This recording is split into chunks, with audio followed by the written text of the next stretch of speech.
Good morning. Welcome to episode 105 of Duval Rundown. My name is Gus Logue. Today I'm joined as I am each and every Tuesday by Mia O'Brien, who's the co-host of Helmets and Heels. Where's my little? There we go. Co-host of Helmets and Heels from noon to 2 p.m. each weekday on 92.5 FM and 1010 XM. Mia, welcome back to the show. I'm excited to talk about edge prospects with you this morning. Tuesday. I thought it was Thursday, Gus. I know the stock market. Tuesday? I'm all over the place. The stock market's sending us all into a tizzy. You're headed off on vacation here not momentarily, but here in the next 24 hours or so. So I am ready for this one. I know so many of our listeners are. I've already heard from a lot of you that this is an episode you've been waiting for, even though I know there's even more of you who are waiting for the offensive line episode. We'll get to that at some point, officially 2 weeks out from the 2025 NFL draft. 2 weeks away. It's crazy to say. But yeah, I guess I'm already on island time. I'll be going on vacation Monday and Tuesday and Wednesday of next week. But fortunately, Mia is willing to fill in for me. So we will still have Duval Rundown episodes each weekday morning, even while I'm out. But I'll be back tomorrow with Hacker, and then the next time I'll be back with Mia again next Thursday. But yeah, today we are here to talk about edge prospects in 2025 NFL draft, which is obviously a position of need for the Jacksonville Jaguars. They've had two very good starting defensive ends in Josh Hines-Allen and Trayvon Walker, but not really much after that. And James Gladstone was asked sometime in March. I feel like you were actually the one that asked this question, but I forgot off the top of my head, but asked about whether the team was considering adding a veteran defensive end in free agency to add to that group. And Gladstone responded and said, we want to be able to let rookies have a chance to see the field and contribute right away. So we are definitely expecting the Jaguars to spend at least one significant pick, probably multiple dart throws at the edge position in order to better get after the quarterback, especially as it pertains to players not named Walker or Hines-Allen. But before we get into some specific prospects, Mia, I figure we should start by talking what the Jaguars are looking for, beyond the fact that they need more pass rushing depth and even more depth in terms of stopping the run as well at the edge position.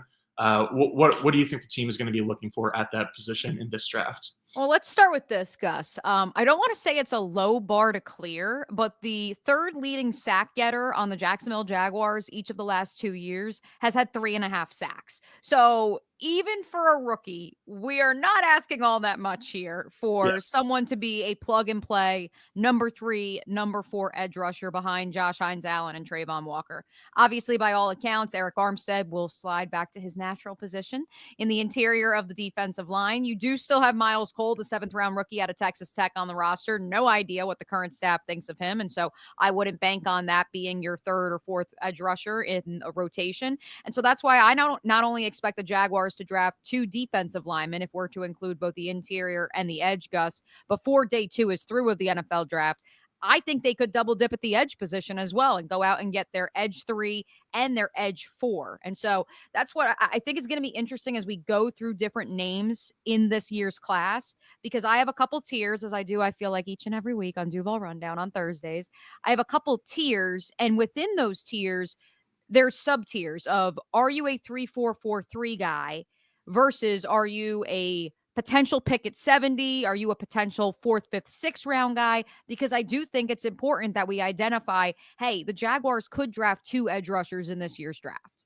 Yeah, and they can definitely be in different roles and kind of different archetypes of players. Like they might draft one edge rusher who's more of like a designated pass rusher, will especially come on the field during late downs, but might not see the field as much on early downs and kind of run stop type downs because of size. That's usually what happens with designated pass rushers. On the other hand, they might go with someone who's more of like a pro-ready day 1, 3 down defensive lineman who's really good against the run and needs a little bit more to clean him against the pass. I do think that, generally speaking, for regardless of archetype, the Jaguars, and even at any position group really, I think if you put it into binary terms of some teams hunt for upside and are really taking big swings at the plate, trying to hit home runs. As I've said on the show multiple times, I think the Jaguars are more so trying to hit singles and doubles, especially at this part of their kind of rebuilding stage. And so that means that they're going to be less interested in kind of the freak athletes who have crazy, crazy high ceilings. And they're going to be a lot more interested in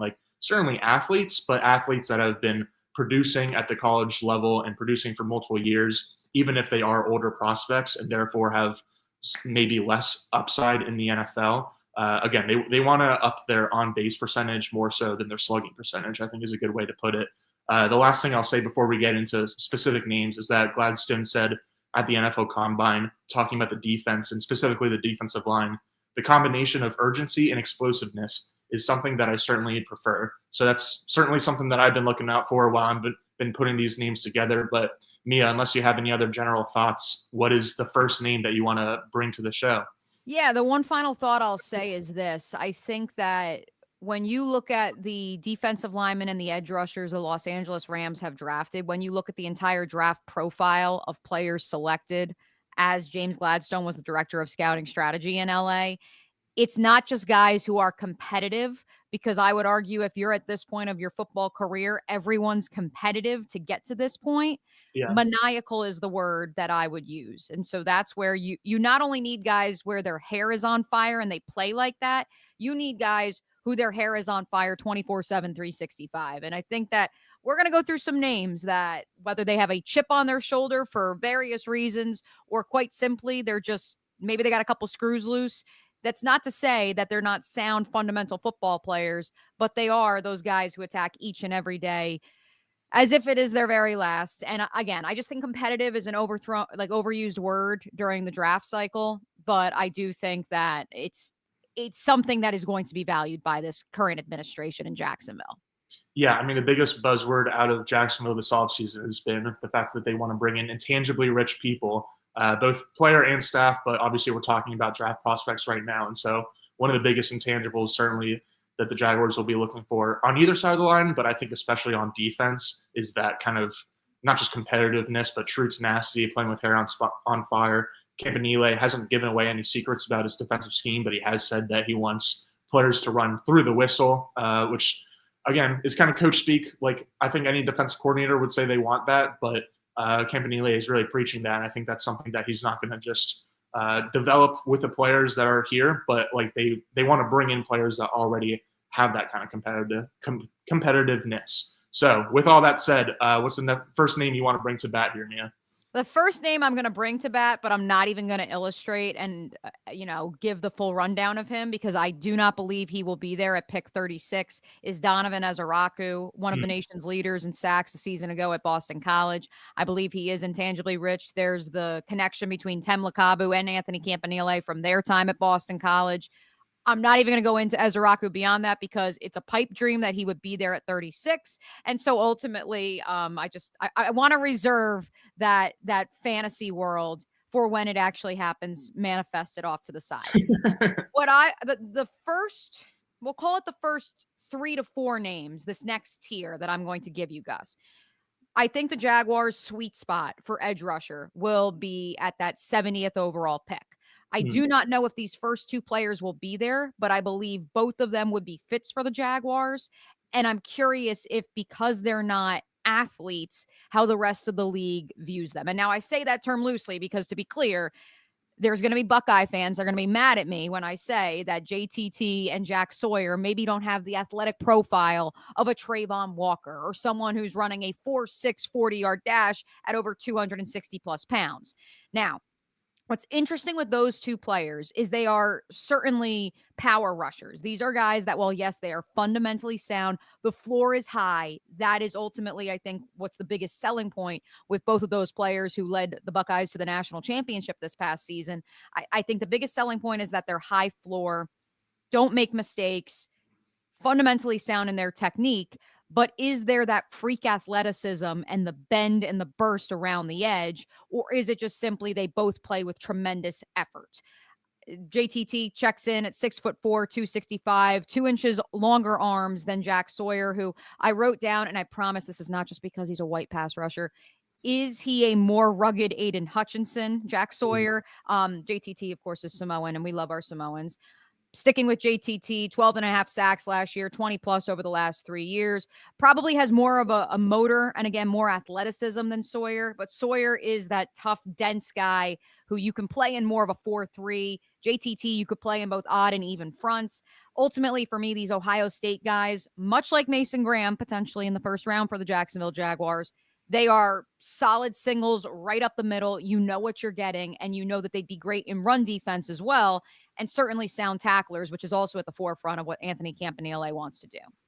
JT Tuimoloau was definitely on my list. I think that, honestly, to me, there's a pretty big gap between him and Jack Sawyer. I think that if the team were to get Jack Sawyer, I think that would make a lot of sense. But I think that, like, JT makes sense to be taken as high as the second round, probably ideally in the third round. While Sawyer, to me, like, I think he is probably going in a similar range, if not a little bit lower in consensus rankings. But I don't really see them in the same class because I think that, like, while as you started, like, they're not like freak athletes by any means, but I do think that JT has definitely like really good size and I think good enough athleticism. He's not really like great at beating pass rushers or pass blockers one-on-one, and you would like to see a little bit more just nuance in his pass rush plan, I guess. Not that it's bad, but because he has so much experience playing at Ohio State, that you'd like a guy with the production that he has and the experience that he has to have a little bit more of a better plan. But he's definitely going to be like a pocket pusher at the very least as a pass rusher. I think he would be a great guy to be involved in stunts and kind of just like blow stuff up on the defensive side of the ball. And he is definitely like a pro-ready run defender. I think at the very least he has, again, like the great size, good enough athleticism, and a really good kind of technique in terms of leveraging, but also understanding an IQ of like what the opposing offense is trying to do and how he needs to shed the blocks in order to make plays. And so JT, I think, definitely a guy, again, on my list, because I think that even if there's limited pass rush upside, there is some development that can happen for him. And so at worst, I feel like he's like a very sturdy, stout, kind of two-down defender who can rotate in on some third downs. In the best case scenario, he's like just an all-around great player. I do think he's a little bit of like a jack of all trades, master of none. But like Sawyer, to me, like just doesn't really have as much athleticism. I think he's definitely a guy that like has sawed-off arms, is a little bit stiff, not amazing bend. I'm a little bit more concerned about Sawyer's like lack of athleticism not being able to translate to the NFL. But JT Tuimoloau definitely has like the football character that the Jaguars will be looking for. Definitely has like the finishing ability, or not just the finishing ability in terms of athleticism, but also the finishing ability in terms of like competitiveness. And man, I can't say that word today. Competitiveness and playing through the whistle. And so, yeah, I definitely like both of those shouts, though. But both good, solid football players. And again, there you can be a solid football player in college, and to your point, maybe it doesn't translate to the National Football League because maybe Trent Baalke was onto something, that if you don't pass certain thresholds, history is just not on your side. I would say that, again, both are solid singles, but I'm glad you brought up the idea of JTT being a two-down defensive end. I would argue that this first tier of names that we have, these guys potentially who could go at number 70 or with the Jaguars' second, third round pick, maybe JTT goes a little bit later in the second round, and so you got to trade back or trade up. I would argue that these first round of names that we're giving you guys, these are guys who are 2 to 3 down defensive ends, edge rushers, comparatively to some of these other names that we're going to get to, which in my estimation, that's where your designated pass rusher comes in. And I think there is a sweet spot on day 3, and there's enough names in this class, let alone on this podcast, that you could argue, you know what this organization has sorely lacked is not just a DeJuan Smoot, who's a capable run defender, solid all-around guy, even if he's not an elite edge rusher. But what this team has also lacked is, and I understand he was a third-round pick and a diamond in the rough, what they have lacked is a Yannick Ngakoue, who, while, yes, maybe he struggles in run defense, he is electric at that wide 9. Look at what Nolan Smith, and I know he was a first-round pick, what he was able to do for the Eagles as a designated pass rusher. I truly don't think the Jaguars have had one since Yannick Ngakoue was traded to the Minnesota Vikings in 2020. I've got one name before, because I totally agree with all that you said, and especially in terms of like kind of different archetypes of pass rushers, and the Jaguars could certainly use both. But you mentioned Donovan Ezeruku off the top from Boston College, who's kind of like a fringe first or second round guy. Because of the value of edge run defenders, he probably will end up getting into the first round, especially with like the Bills, Chiefs, Eagles, like competing teams always want more pass rush. And then even before those last 3 teams at the end of the first round, the Lions and the Commanders are the next 2 teams, and they like desperately need another pass rusher. And so I would certainly expect him to go in that range. But one guy that I think could end up not going in the first round, but could be on the Jaguars' radar as a second round pick before we do get to more of those archetypes is Braden Swinson from LSU. Because I think I have him as well. Okay, cool. Because I think on paper, you probably think of him as more of like a designated pass rusher because he's got like an incredible get off, maybe the best get off in the class. He's not elite in terms of his athleticism and his measurables, but he checks really all the boxes that you would want him to in terms of projecting him to the next level. He's more of a speed rusher, but he has a ton of different pass rush moves, especially finesse moves. He does have a really good speed to power move where like the speed and athleticism that he has just kind of like threatens opposing offensive tackles and makes them a little bit off balance. So once they get a little bit off balance, he's able to drive them back. And that's the thing with him is that he's not just a speed rusher. He's not just a finesse rusher in the mold of like I was going to say Caleb on Chason actually, but even Caleb on Chason. Oh, don't worry. I have a Caleb on Chason reference coming up too. We're good. Don't Okay, you worry. Cool. We've seen Arden Key in the chat too. We'll get to him here in just a sec. We're going to touch them all in terms of former Jaguars. Don't worry, folks. But Swinson is definitely, even if he doesn't have like incredible strength, he has really good strength, I would say, for that like speed rusher prototype. And he's definitely the kind of guy that finishes plays with tenacity, is like trying to pancake opposing offensive linemen.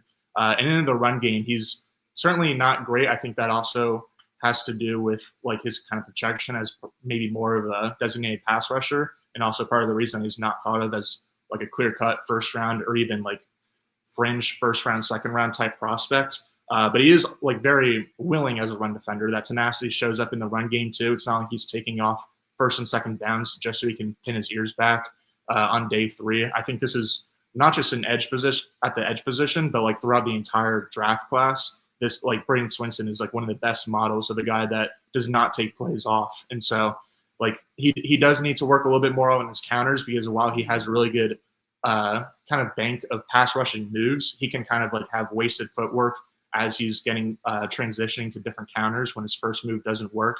So there's definitely a lot of different things to clean up, including his pass rush game, but especially his kind of technique and understanding as a run defender. But because, again, he checks boxes in terms of measurables and athleticism, and he plays with the competitiveness, tenacity, whatever word you want to use, I think he's a guy that checks all the boxes that Gladstone is looking for in terms of the phrase he said, the combination of urgency and explosiveness. I feel like that is Braden Swinson in one sentence. Yeah, I mean, Swinson obviously was a late bloomer, started his career at Oregon. The irony is not lost on me that we've had multiple people in the chat bring up Jordan Birch from Oregon, and you can make the argument that Braden Swinson transferred to LSU because he couldn't get on the field. I don't know the full story, so I'm not going to speculate on that. But with 33 and 7/8 inch or 3/8, inch arms, it's a frame that he can still fill out. He's only 255 pounds. And so that's where you would need a plan. Do you want him to get bulkier? Do you want him to play more of a wide 9 role?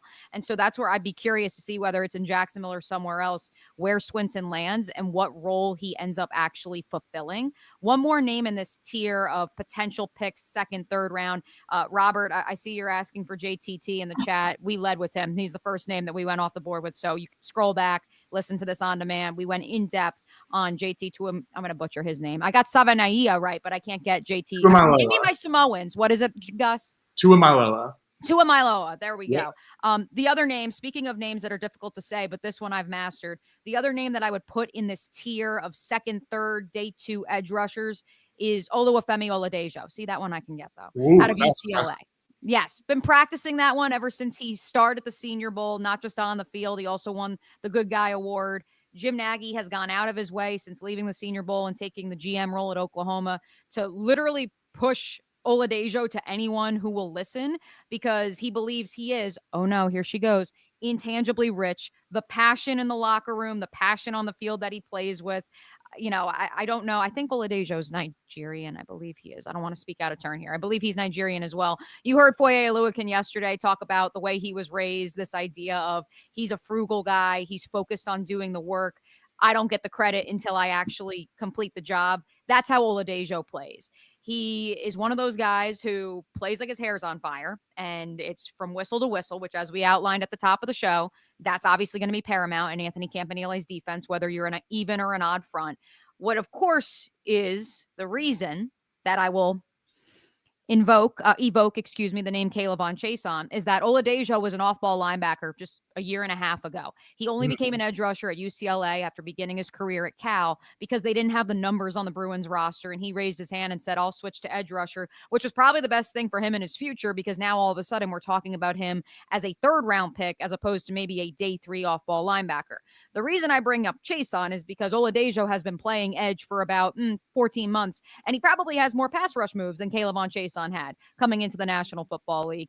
The chop and release is impressive as all get out. I think that right now he's using that powerful burst to his advantage, maybe over some counter moves. And I think that's going to grow, though, because I think this guy, to go back to what we said off the top of the program, Gus, this is a guy who eats, breathes, sleeps football. It's all he thinks about is being the best at his craft. And so I'm not worried about him developing. I'm not worried about him seeking coaching to try and improve that pass rush repertoire. But ultimately, for me, it's the fact that because of his off-ball linebacker background, he's great against the run. He's growing as an edge rusher, high IQ, high character. For me, he checks every single box. Yeah, and with that high IQ and with that background as not an edge defender but more of an off-ball linebacker, I wonder like how much versatility he provides. I think when you think about versatility on the defensive line, usually it's like, oh, can you be like almost kind of like Trayvon Walker, where it's like you're an edge defender, but you can also kick inside on, especially on passing situations, but really on any situation if needed.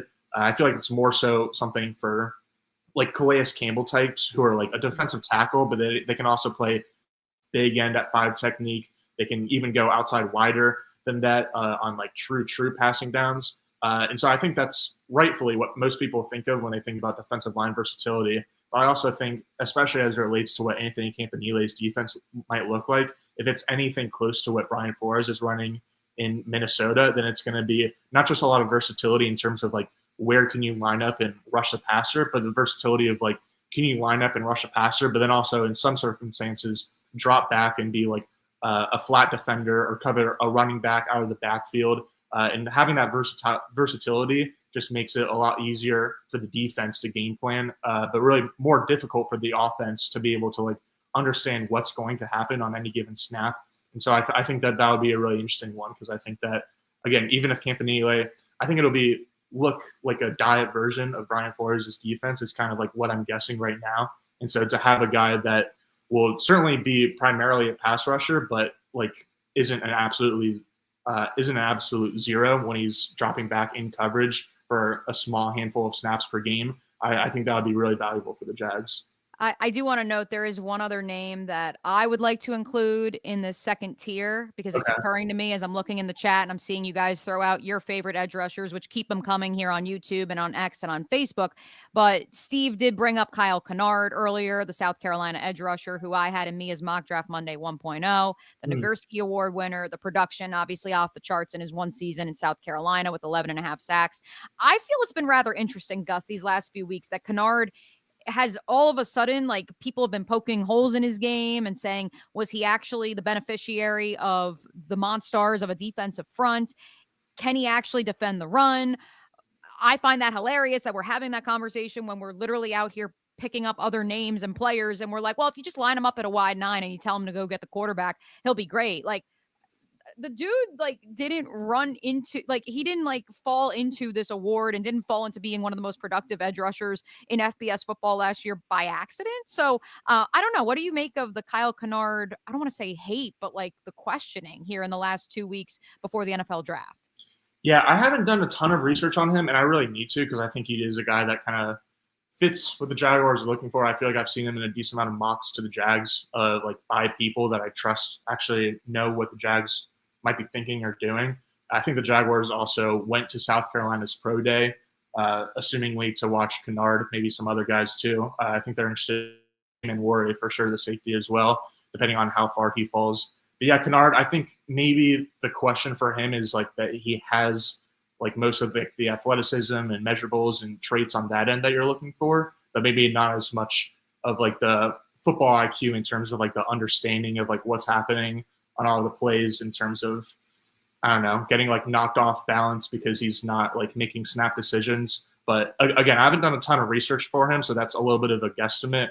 But I honestly feel the same way. Like, he's a guy that like I feel like has been mocked in like third or fourth round kind of. And like, because I saw his name pop up so often, I assumed that he was going to be a riser, but it seems like he hasn't actually risen that much. But certainly a name that I think is worth mentioning for the Jags. So now that we've gotten through our second, third round potential fits for the Jags, and I see that I think it was somebody in the chat noted that maybe it's, well, first and foremost, I want to give Robert a happy birthday shout out. Happy birthday to Robert. We'll give you a Duval. Thanks for being a loyal 1010 listener. I do want to note that, again, and we said this off the top, Gus, this second, third round guy is probably a 2 or 3 down edge rusher, whether that's in an odd or an even front. I think day 3, there's a lot of designated pass rushers that, yes, to Robert's other point, that maybe it's a change of pace body type guy. I think that becomes your goal on day 3 if you're to add another edge rusher. You're going to get somebody who's in the same mold as Josh and Trayvon probably on day 2, but then day 3 is where we get a little wild here. Maybe they're dart throws, maybe they're not, but I'm excited to go through some of these other names, Gus. All right, lead it off. I got to put something on my air conditioning, so give us your first name that you've got in this class. I only have 2 more names anyway, but I'm sure you got a full notebook. I do indeed. So let's start with David Walker. Many people have said he's the Jalix Hunt of this year's class, even if their game isn't necessarily the same. And I think that's solely because they're both 2 smaller school guys who had insane production. David Walker, 30 sacks in 3 seasons at Central Arkansas, including 10.5 last year. He's a little squatty, but he held his own in Mobile during the Senior Bowl. 6'1", 263, a 4.69 40-yard dash, explosive, a complete maniac is how his coaches at Central Arkansas describe him. And you can see it once he gets into the backfield. I mean, he looks like a pterodactyl coming at you, even if his arm length isn't exactly Trent Baalke approved. And so Walker's going to be someone who someone will throw a dart at, potentially even late day 2, solely because of what Jalix Hunt was able to do, including tallying a sack in the Super Bowl for the Philadelphia Eagles. Mia, you kind of bummed me out a little bit. I was really excited to talk about David Walker. I thought he was a sleeper that no one else had heard about. No, but this is a good thing because David Walker is definitely the next guy I was going to mention too. Well, here's the thing. I just want the listeners to know that when we were prepping for this podcast, I said, I'm going to let you talk about a certain Virginia Tech edge rusher because I know he's your guy. So I was going to leave you him. And so I went for a couple other deep cuts, but I didn't realize you're part of the David Walker Mafia as well. Yeah, very recently. I think I only kind of even learned his name over the last week or 2. But like once I did, I was like, okay, this is definitely a guy that's, as you're saying, worth a dart throw. The 2 major red flags on his profile is 1 level of competition playing at Central Arkansas. But like he had all the production that you would want, not just in terms of sacks, but also tackles for loss, tackles. And it wasn't just 1 year of production in like his final 5th year, but he's been very productive for several seasons. So that kind of mitigates a little bit the worry about level of competition. And then the other big red flag is that he has really short arms. It's actually 4th percentile arm length for edge prospects. But then that also is mitigated a little bit because he's a little bit of a shorter edge prospect. And when you're shorter, like the arm length, not that it doesn't matter, but it's like it's easier to kind of gain leverage and be able to win with technique if you're shorter with short arms, as opposed to being like a really tall prospect with long arms. Then like the pad level and technique and like leveraging just like wouldn't really make a lot of sense. But yeah, David Walker, I think even though he has red flags on his profile, I think that they can be explained away a little bit. But as you said, very much fits our guy with hair on fire type of profile that we're looking for. He has a really, really good first step, super bendy, high effort in both the run game and the pass game. I've seen some comparisons to him to Brandon Graham and Melvin Ingram. So he's kind of like a smaller guy, a little bit of like almost a tweener type because like he doesn't have like Trayvon Walker type length and frame. But even if they have a little bit of a shorter frame, because of their high effort and because of the array of pass rush moves that they already displayed at the college level, this is a guy that seems like he's going to be a very, very valuable regional piece in the NFL for hopefully a decent amount of time if he gets in the right landing spot. So you mean he's a Philadelphia Eagle? Yeah. I didn't want to say it, but yeah, it would have been even more perfect if they were able to get him like last year to kind of like learn the ropes before Brandon retired. But yeah, you mentioned Jalix Hunt, I think from last year, Camara. I forget how you say his last name. Muhammad Kamara. There we go. Yes, Muhammad Kamara. Yep. Mm-hmm. Muhammad Kamara is that's another the other comp. Yep, that's the other comp for him. Correct. For sure. But yeah, really big fan of David Walker. I think he would definitely be worth like a early day 3 swing. But as you hinted at, I think the biggest name. The floor is yours, please, Gus. It's time for the masses to get to know this next guy. This guy just feels like the most Jags type pick, or even like the most Rams type pick. Going back to like what we were talking about at the top, where to put it in binary terms again, like the Jaguars are going to be hitting more singles and doubles. They're going to be a little bit less concerned about like athleticism as it relates to upside, and more concerned about kind of production as it relates to being pro ready and being able to contribute right away. And so Antoine Ryland Powell from Virginia Tech is a guy that I've already gone in depth about on the show before, but he's a guy that has like not great length, a pretty underwhelming get off, honestly. He doesn't have a lot of tools when you're just like looking at him at the NFL Combine or something like that. That makes you say this guy will definitely translate. But then when you look at the tape, like the array of not just pass rush moves, but also counters off of that, this guy just like knows how to play football and win against offensive linemen. I think that especially when we talk about edge prospects more than any other position, but really for multiple positions across the class, there are some guys that fall into the bucket of like, man, he's like an amazing athlete and like is like clearly like born to be a professional athlete. Like, does he really know how to play football? And it like, I feel like Powell Ryland is like the opposite of that, where like he certainly like is athletic enough to get a chance in the NFL, but like he's gonna be successful as an NFL player because he's a football player and he knows how to play football and how to win against offensive tackles and offensive linemen in a variety of different ways. And so I think he's like the prime example of what the Jaguars are looking for in terms of a guy that like might not have a ton of upside over the length of his career, but he's a guy that can immediately contribute as a pass rusher from day one. And I think that would certainly behoove them.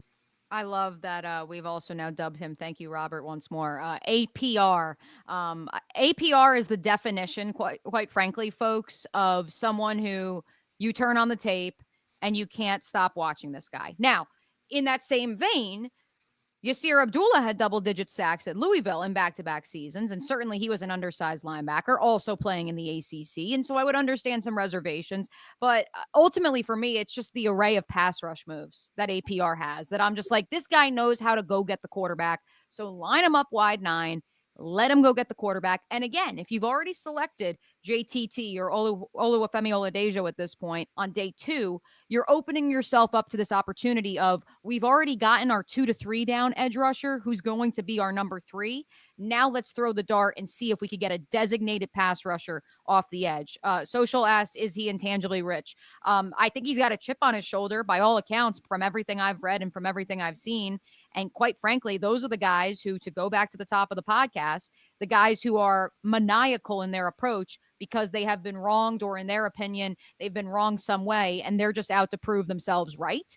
And I think that is what you see in Los Angeles, and I think you're going to see in the Jaguars' first draft class under James Gladstone.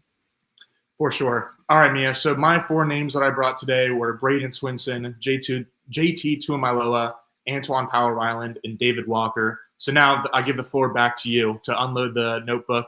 What other names, especially on day 3, do you think will interest the Jaguars in the 2025 draft? Well, Social stole one of mine, which is edge, another name that we're going to learn how to say in the next 2 weeks, Ahmed Hassanein out of Boise State. He's the first Egyptian-born player to ever play FBS college football. He didn't start playing football until 2018, so still relatively raw.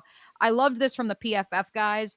Ultimately, even if he doesn't have the pass rush repertoire of an APR or some of these other players that we're talking about, you don't fall into 24 sacks and 115 pressures over the last 2 years for a team that played in the college football playoff by accident. So 6'2", 267 pounds, 32 plus inch arms. He benched 34 reps at Boise State's pro day, probably more of a 4-3 guy. Again, this is if you see the Jaguars take Jack Sawyer, I don't want to say that gives away that they're a 4-3 defense or something like that. Maybe if they don't take someone in the Jack Sawyer mold on day 2, and instead they want that dense, bigger guy who can come off the edge for you, but can also be somewhat capable in the run game, I would say that Hassanein would be that guy. High motor. You could make the argument this guy plays with the highest motor of anybody, high effort.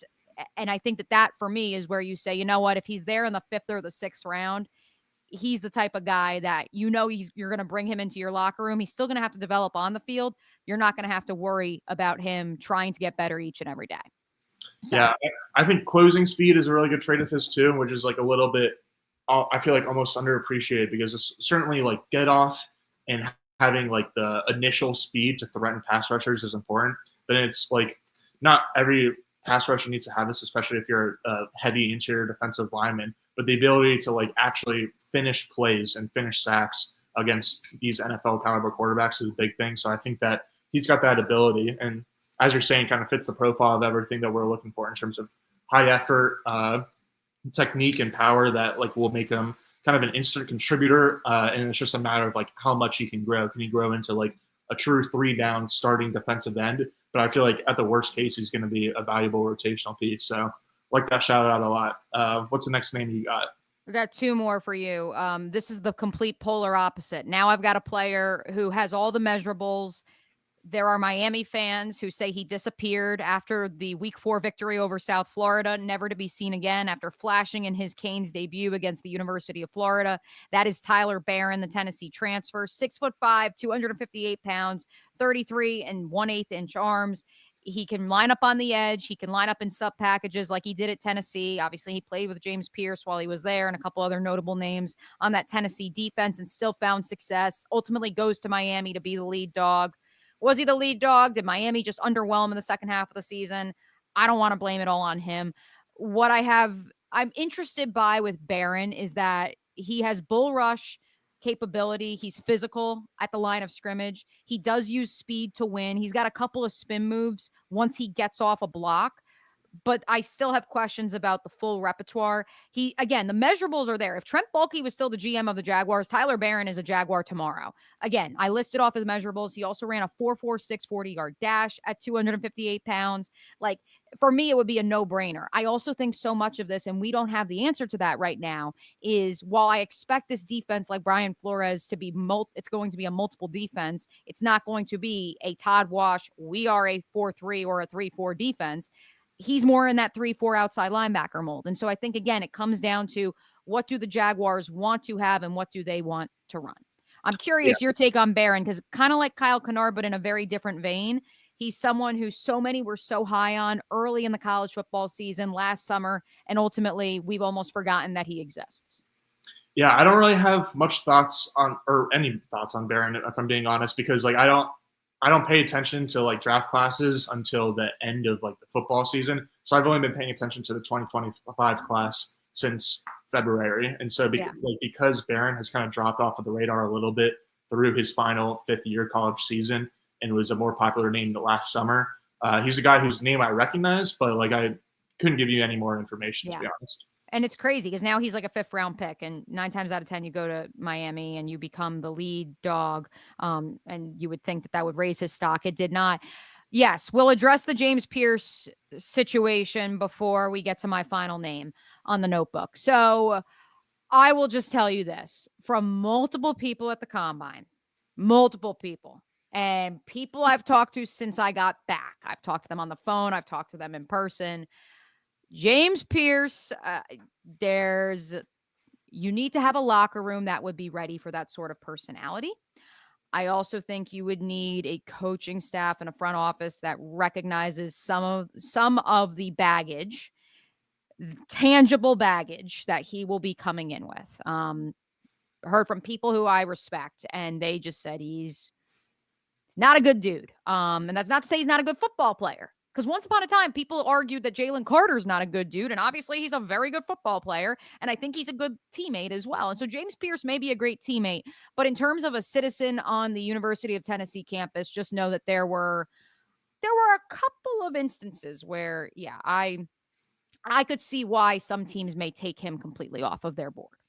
And I think that before, even this fall, because of off-the-field concerns, I wasn't even sold with him on the field. I think that he's certainly, if you're only looking at him from an on-field profile, he's certainly worth a top 50 pick, especially because of the value of edge defenders. But I think that he has really good athleticism, but not special athleticism. And I think that he can be a really good pass rusher at the next level, but not a special pass rusher at the next level. And so I thought that he was already his stock was already a little bit inflated because I just didn't think he was as good on the field as some people might have projected or kind of leapt towards. But then when you add in all the stuff off the field, would make me completely uninterested in spending a first-round pick. Robert's saying that maybe it's Dante Fowler type issues. From what I've been told, it's worse than Dante Fowler type issues. This is not throwing an old lady's groceries into a retention pond. This is serious things that are going on behind the scenes with James Pierce. So I would not touch him with a 39.5-inch pole, or 39.5-foot pole, but there will be some team out there that will take a chance. And I would not be surprised if he is a productive player at the next level. Final name for me, and this is the wild one. You know, I always have to throw a wild card at you with these pick the fit episodes of Duval Rundown, Gus. Mm-hmm. Ethan Downs, edge rusher, defensive end, Oklahoma. 6'4", 269 pounds, 31-inch arms. He's not winning any first off the bus awards. Quite frankly, if you line up against him, you probably are like, oh my God, like I'm Mia, and at 5'2", I could take this guy down. And then he starts moving. 4.69 40-yard dash, does have some nice speed, even if that's only straight line speed. As Lance Zierlein called it, he is tougher than leather. For me, I think he is, again, one of those guys where maybe not every screw is entirely screwed in properly. I would compare him at worst to Andrew Wingard along the defensive line. Again, if you're going to draft a fourth edge rusher, you're going to get that second guy in this year's class, and you're going to take a swing in the 7th round. This is a guy who, in terms of raw athleticism, which don't forget, Dewey Wingard, to his credit, tested pretty well during the pre-draft process as well. An 8.73 raw athletic score. He plays like his hair is on fire. And yes, the lack of length is an issue, but the relentless effort is not. He's not who you expect to be lining up at a 5 technique, but he's so physical at the point of attack that you're just like, well, I mean, we could line him up outside, but he's also like really good in the trenches, even though he's like tiny comparatively. But the moment for me, Gus, that I was like, okay, I see what all the hype is about. He was named to the AFCA's National Good Works team. And at the Sugar Bowl, he was honored with the other 11 recipients or 10 recipients, whatever it was. And as they're zooming out of like the AFCA guys, like holding the trophy, and all 11 players are lined up for the picture and they're like showing it live in video, he just has his horns down and like they're like zooming out, and like all the other guys are like smiling with their trophies, and he's got his trophy and he's just the whole time he's got the horns down. Go look it up. It's hilarious. So yeah, clearly he's kind of a little kooky, but as I have said for multiple episodes and for weeks on end, I think it's okay for the Jaguars to have someone who, again, if they're a great, outstanding citizen and they're maniacal in their approach, it's okay if they're a little bit kooky. Yeah, and I feel like that's like the perfect way to spend, or the perfect type of player to spend a 6th or 7th round pick on, because like hopefully, like fingers crossed that he'll be like some kind of contributor, even if it like ends up just being like not even designated pass rusher on 3rd or 4th downs, but just like a true rotational piece who's kind of like closer to the end of the roster. But like beyond that, like the effort will probably translate to special teams, and the effort will probably translate to the locker room, and kind of like leading by example and having that energy be contagious and lead to other players having more effort too. And so I think that, again, as you outlined, as Lance Zierlein outlined in his NFL draft profile, Downs looks physically outmatched before the snap, but once leverage and play strength kick in, perceptions change. And so, yeah, I love that shot. I think that's a perfect one to wrap up this conversation about what the Jaguars will be hunting up in the 2025 draft for edge prospects. So any other lingering notes or final takes before we get out of here? No, that's all for me. Again, I think that ultimately, once again, just to kind of recap, I think the Jaguars will come away from day 2. Yes, day 2 of the NFL draft already between day 1 and day 2 with an interior defensive lineman and an edge rusher in their possession. That will be their edge 3. But I do think they'll also throw a dart throw and try to get an edge 4 as well on day 3. For sure. All right, Mia, appreciate you as always. That'll do it for today. I'll be back with Hacker tomorrow at 9:04 Eastern. And then after that, again, Mia will be helping take over Duval Rundown for Monday, Tuesday, and Wednesday of next week while I'm out of town. So I'll be back tomorrow on Friday, and then on Thursday again So until then, thanks to everyone for watching and listening. Robert, happy birthday again. We'll catch you guys later.